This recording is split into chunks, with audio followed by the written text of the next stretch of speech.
Ladies and gentlemen, boys and girls, children of all ages, WWE Backlash has come and gone, and your last real champion in WWE is still the never-seen 17 WWE World Heavyweight Champion, the greatest of all time, John Cena. Backlash was actually an amazing B-tier PLE. And let's jump into the show and talk about Backlash 2025. So, to start off Backlash 2025, we had the Fatal 4-Way for the United States Championship. And before we jump into this incredible match, let's talk about St. Louis as a crowd, because hats off to them.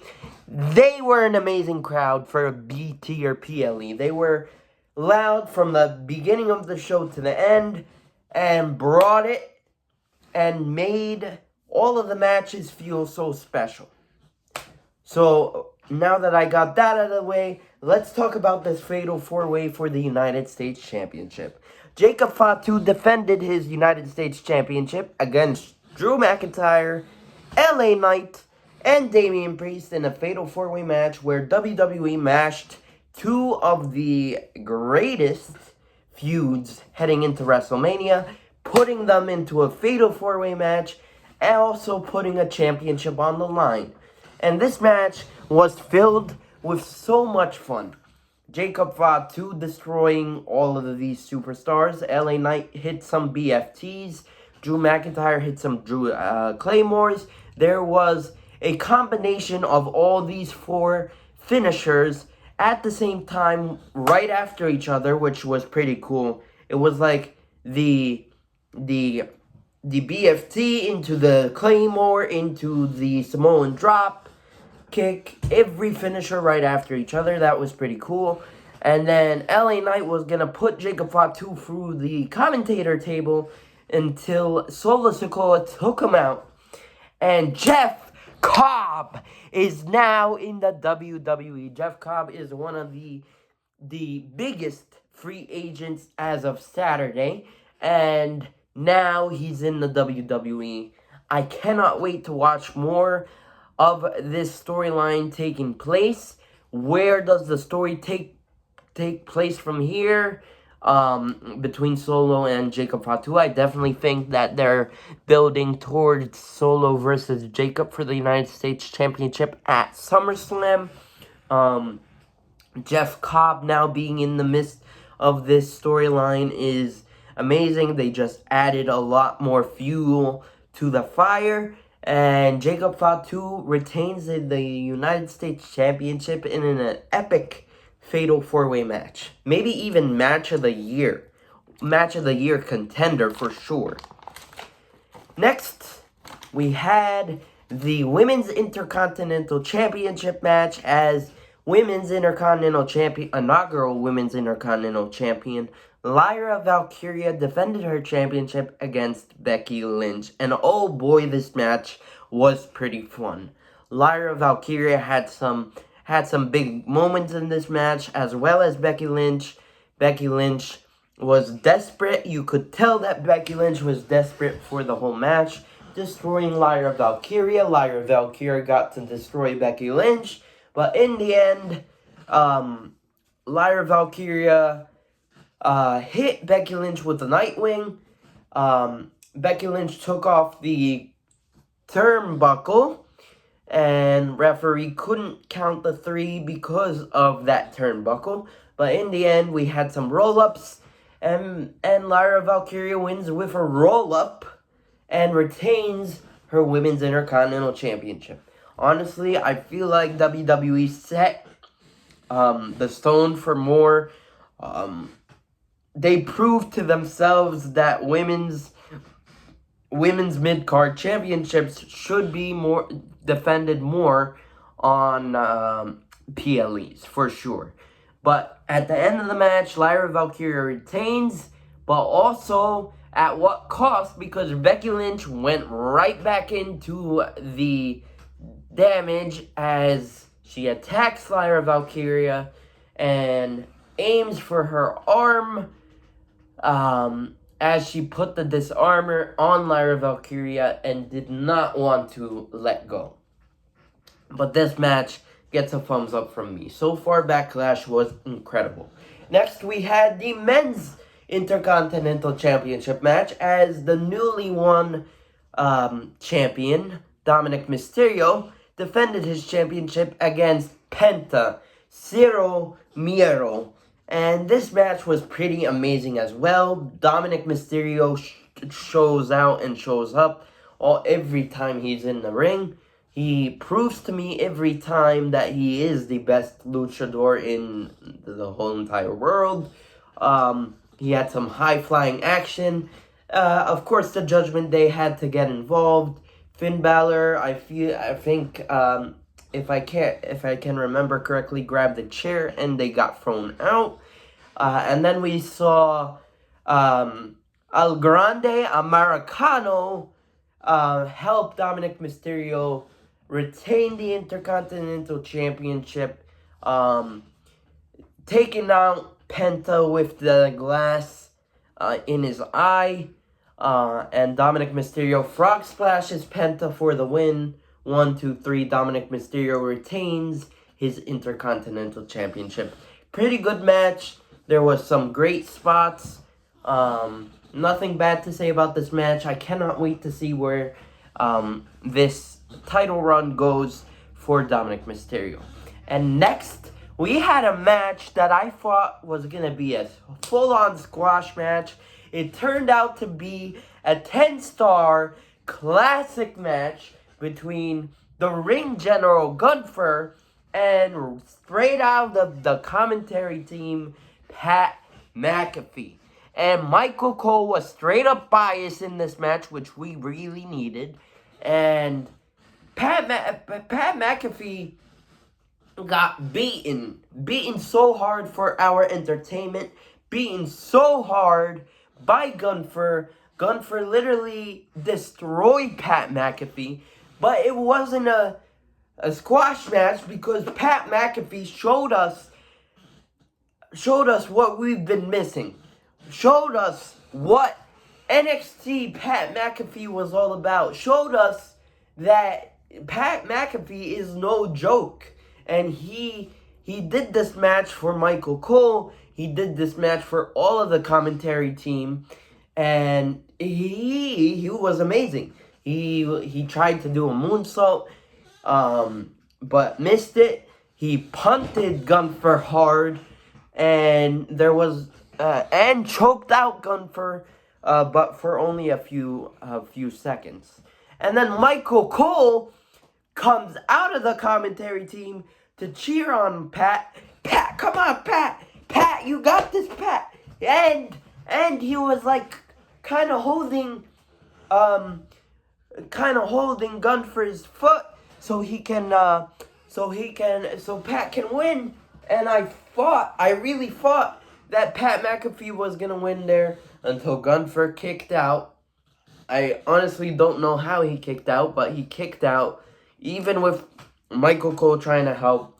And the Michael Cole interferences in this match actually really, really helped this match a lot. But this match gets a thumbs up from me. Really, really went above and beyond, over my expectations. Exceeded my expectations and even more. Next, I want to talk about the main event of the show as our undisputed WWE Universal Champion, the never seen 17, the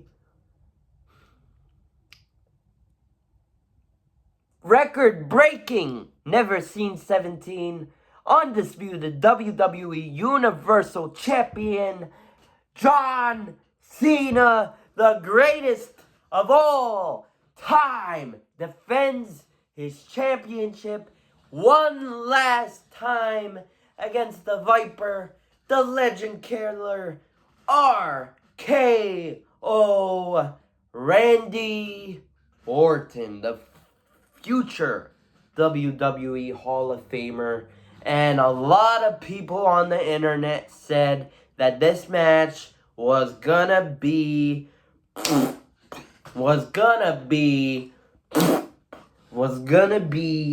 garbage.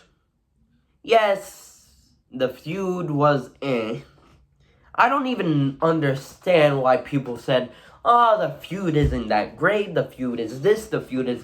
What are you talking about? The lead up to Backlash, even with like 3 or 2 weeks or whatever, how many weeks we had, the back and forth between Orton and Cena was incredible.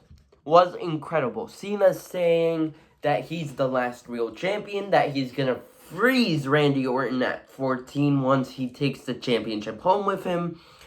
Disrespecting Randy Orton, and Randy Orton trying to save his family's legacy, save the championship, bring back the championship to the WWE, not letting John Cena, the greatest of all time, to take the legacy home with him.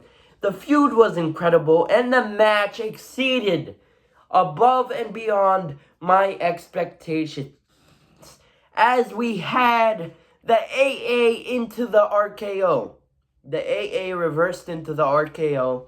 We also had Randy Orton's version of the AA, the Attitude Adjustment, onto the commentary table. Yes, we had a botch, but it was a funny botch. We had another AA into a regular table when the referee was down. John Cena taking out the referee. Randy Orton hitting John Cena with 2, 3, 4 RKOs. Then we had Randy Orton hit Nick Aldis with an RKO. We had Jamie Noble hit with an RKO. The Hurricane with an RKO. Arya Davari with an RKO. Everyone got RKOs. And at the end, Randy Orton, when we fought, Randy Orton was going to punt John Cena and win his 15 World Championship. Nope. R-Truth, John Cena's biggest fan, because I'm his biggest fan, jumps in, helps John Cena win, and John Cena and R-Truth gets an RKO as well, written all over it, and then John Cena low blows Randy Orton, hits him with the championship, and that's how we see the match end, as we hear 1, 2, 3, and still your undisputed WWE champion, never seen 17, John Cena, the greatest of all time.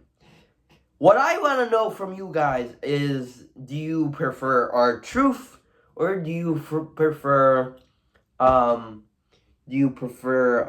what's his name? Travis Scott. Do you prefer a rapper, or do you prefer a regular wrestler? Which end was better? WrestleMania main event or Backlash main event? That's my question. This match was incredible. It might even be my match of the year. John Cena, I hope. I should have started the video with this. But I really, really, really hope that John Cena silenced the haters, because he literally put his body on the line for all of you guys, all of us, to enjoy. He literally put his body on the line for our enjoyment, and I thank you for that, my best friend, John Cena. And at the press conference, I have to put this in, at the press conference, we didn't even know if John Cena was going to be on the press conference. He shows up, he makes Triple H leave, and then he's like, I gotta be better with you guys. so I'm gonna field all questions. And then R-Truth comes in. He's like, I'm very proud of you. I've never given up. Even if the people say you suck and can't wrestle. And John Cena says, Ron, uses R-Truth's real name. He says, Ron, you messed up. You crossed the line. That was over the line. You say one more word, and there will be repercussions. R-Truth speaks again, and there's an AA right to R-Truth onto the table. That was incredible stuff. We are leading towards R-Truth versus John Cena at Saturday night's main event. I'm pretty sure that's going to be a great match. John Cena versus his biggest fan, R-Truth. That's going to be a great match. Anyway, guys, what did you guys think of the show? I really want to know. But until then, please like, comment, share, subscribe, and I'll see you guys in my next video. But until then, peace. Love you guys.